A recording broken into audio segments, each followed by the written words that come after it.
Ayan. Very good. Ano, isa pa? Busin natin.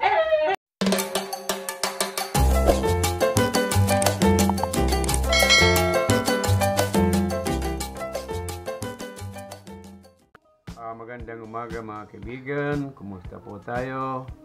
Sana po ay nasa mabuti tayong kalagayan at lagi po tayong mag-iingat. Mga kaibigan, kaway-kaway muna. Ang pasaya ng buhay. Mga kaibigan, yung nga palang araw nito ay mayroon akong i-share sa inyo.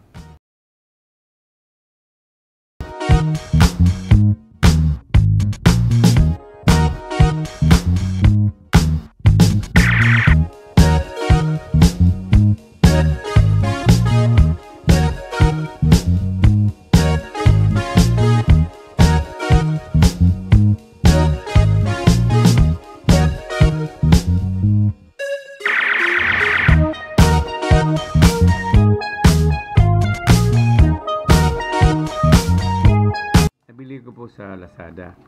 Sa halagang 80 pesos yata. Ang shipping fee ay 125, kaya umabot po dito sa amin sa Bisaya ng 207. Ito nabili ko. Ito po siya at kumpleto naman. Ayan po, at may kasama pong ito para pang natin. Ayan. Tapos yan siya, pacifier, mayroon siya. At ito mga kaibigan, mayroon din siyang sticker. Ayan po. Ayan. Ayan. Ito ididikit natin pag makapagpurga tayo sa ating alagang puta. Ayan. Tapos ayan, kompleto naman siya. Ayan po, kaya kung paano gawin, nandito naman instruction. At saka ang kailangan din talaga kaibigan, ang tingnan nyo, hindi naman siguro mga kaibigan, tingnan nyo rin yung expiration niya. Kung nakikita nyo, ito po sa akin, nabili ko ay hanggang 2026. So matagal-tagal pa rin. Tapos mga kaibigan, hindi ko po gagamitin to dahil medyo may okay naman siya, 1 ml siya, diba? Ayan po. At ito yung 3/4, 1/2, at saka po itong 1/4. Ayan po. Ayan. Ngayon mga kaibigan, bumili po ako ng syringe. Ito po, kasi ang gusto ko dito, maganda ang niya, kompleto. Ayan. 1, 2, 3, 4 hanggang ito ay 1 ml. Kailangan po mayroon tayong timbangan para matimbang natin ng maayos ang ating alagang tuta. At mga kaibigan, pagpasensyahan nyo natin timbangan ko, medyo medyo madumi lang ng konti dahil ito po ay kasi sa pagtitimbang ng aking pagkain ng aking mga baboy, kaya medyo marumi lang ng konti.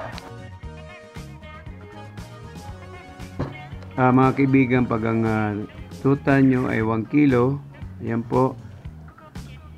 po ang sukat na gagamitin natin ay 1 ml. Tapos kung half kilo naman po, ayan, dito naman po tayo sa, ayan po, dito naman po tayo sa, ayan, dito po, ayan, 0.5 po, ayan, may mga guhit naman siya, 0.5. Import po. Mga kaibigan, ngayong araw na ito, pupurgahin ko ang aking alagang tuta, November 6. So, ito po ay 15 days na po, simula po nung isinilang sila. Kasi isinilang sila ay October 23. Mga kaibigan, ito, nilista ko na po para hindi ko makalimutan. Ito mga kaibigan at pinapadidi niya yung mga anak niya. Mga kaibigan, ito si Kali at ito medyo malalaki na talaga. Medyo malaki na yung mga tuta niya at kasalukuyan na pinadidi niya. Ito medyo malaki na. At ito dumididi pa mga kaibigan na maya-maya at kaya ano natin. Pupulgahin na natin ang ating mga alagang tuta. At wala pang mga pangalan itong dalawang tuta. Isang lalaki at isang babae. Ayan. Mga kaibigan, ito po ay ito, tinimbang na natin. Ay, nakakatuwa po. 1 kilo po. Ayan. 1 kilo yung ito yung iba-ibang yung kulay niya may ganun, 1 kilo buyag. 1 kilo po. Ayan, nakita niyo po. 1 kilo. So, 1 kilo. Ito, 1 ml. So, ngayon, kalugin muna natin mga kaibigan bago nating ibigay sa kanya. Kalog mga kaibigan. Ingay ng nanay. Kinsa na.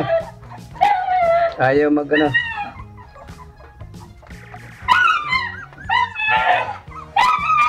Wait lang, Kali. Ito po. Ayan mga kaibigan. Ito mga kaibigan. 1 ml.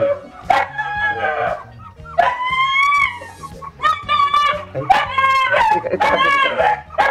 Dito sa gilid. Dito natin sa gilid. Ayan. Kumakain. Ito pa Ayan. Kumakain siya.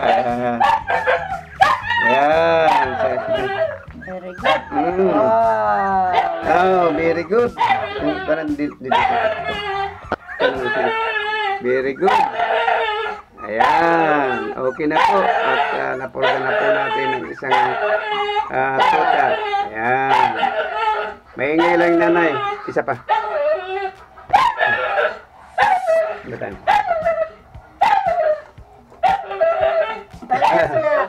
Mga kaibigan, nakakatawa po dahil parehas po sila 1 kilo. Wow. 15 days na po sila. Okay.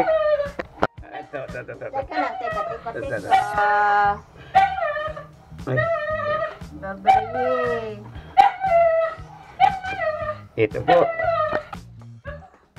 Ito mga kaibigan, kita nyo naman 1 kilo.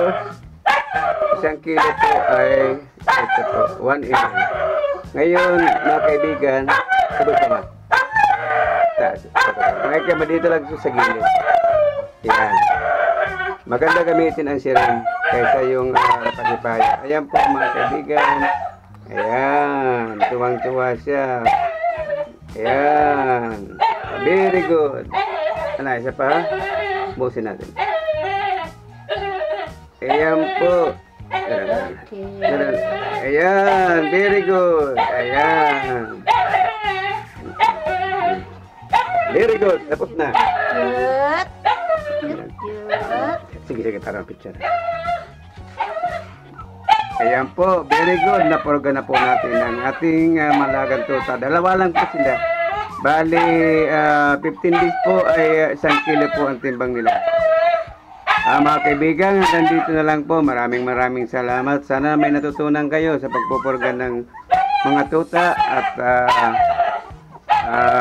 sana po mga kaibigan, pingi po ng isang subscribe. Kung hindi po nakakaabala sa inyo, maraming salamat po at mag-iingat tayo lahat. Ayun nga yung aso.